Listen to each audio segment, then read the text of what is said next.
ম্যাচে খুলনা টাইটান্সের প্রতিপক্ষ শীর্ষে থাকা ঢাকা ডায়নামাইটস। জহুর আহমেদ চৌধুরী স্টেডিয়ামে ম্যাচ শুরু বেলা 1টায়। দিনের দ্বিতীয় ম্যাচে সন্ধ্যা 5:45টায় রাজশাহী কিংস খেলবে কুমিল্লা ভিক্টোরিয়ান্সের বিপক্ষে। অলরাউন্ডার অপশনে নির্ভর ঢাকা ডায়নামাইটস এগোচ্ছে ফেভারিটের মতোই। লম্বা ব্যাটিং লাইনআপে ছোটখাটো বিপর্যয় সামলে নিতেও খুব বেশি সমস্যা হচ্ছে না। সঙ্গে বৈচিত্র্যপূর্ণ বোলিং আক্রমণ, প্রতিপক্ষ বধে ব্যাক পেতে হচ্ছে না ডায়নামাইটসের। ঢাকার মতো অত ম্যাচ উইনার নেই খুলনা টাইটান্সে। 3 জয়ে 2টি এসেছে শেষ ওভারে মাহমুদুল্লাহ ম্যাজিকে। ঢাকায় প্রথম পর্বে টানা ম্যাচ ক্লান্তি একটু হলেও কমেছে।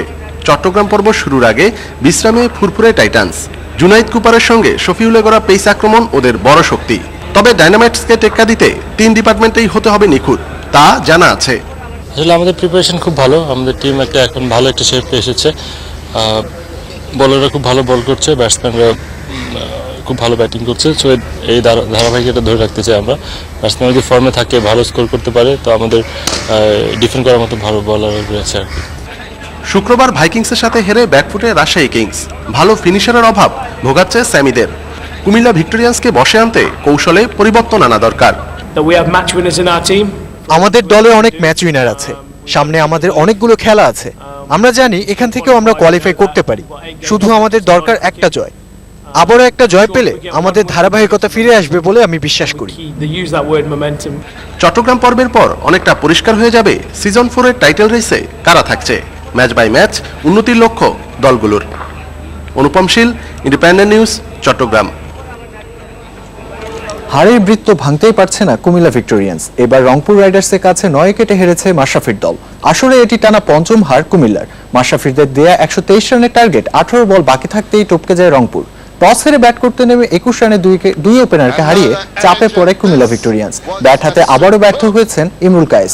5 রান করে আউট হন ইমরুল। রান আউট হয়েছেন লিটন কুমার দাস। আহমেদ শেহজাদ ও মার্লন স্যামুয়েলসের ব্যাটে পরিস্থিতি সামলে নেয় কুমিল্লা। তবে রানের গতি বাড়েনি খুব বেশি, দুজনেই করেন 52 রান। ছোট টার্গেটে 22 রান করে ফেরেন সৌম্য সরকার।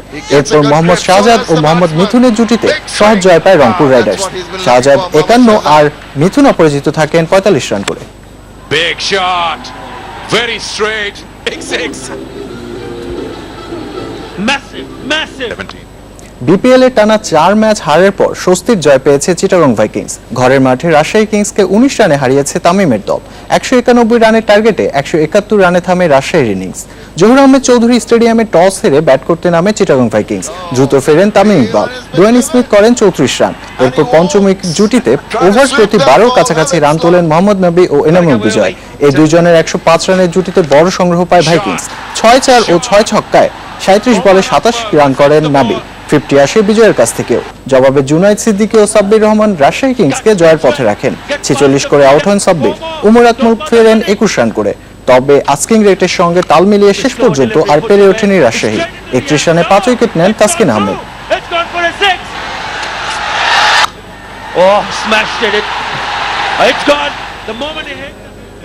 চূড়ান্ত স্কোয়াড নিয়ে আজ শুরু হচ্ছে অনূর্ধ্ব 19 দলের অনুশীলন ক্যাম্প। যুব বিশ্বকাপের পর নতুন করে গড়া দল নিয়ে বেশ আশাবাদী অধিনায়ক সাইফ হাসান। প্রথমবার জুনিয়র দলে ডাক পাওয়া ক্রিকেটারদের লক্ষ্য মূল দলে জায়গা করে নেওয়া।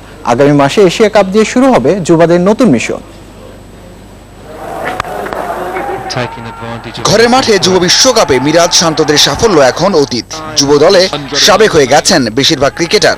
2018 বিশ্বকাপের জন্য নতুন স্কোয়াড নিয়ে কাজ শুরু করেছে বিসিবি। স্কোয়াড নতুন হলেও ক্রিকেটার নতুন নয়। অনূর্ধ্ব 14, 15 কিংবা 18 দলে একসাথে খেলার অভিজ্ঞতা আছে সাইফ রায়ানদের।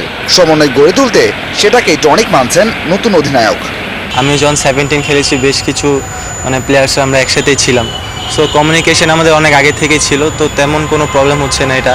আর টিম মোটামুটি ওয়েল প্রিপেয়ার্ড, আমরা প্রিপারেশন খুব ভালো নিছি। শ্রীলঙ্কা কিন্তু উইকেটগুলো যা থাকে ওখানে সব স্পোর্টিং উইকেট, ওটা হেল্প করবে। নিউজিল্যান্ডে তো ভালো বাউন্সি উইকেট থাকে, শ্রীলঙ্কা তো স্পোর্টিং উইকেট। এরপরে হয়তোবা ট্যুর থাকতে পারে আমাদের। আগামী মাসে শ্রীলঙ্কায় হবে অনূর্ধ্ব 19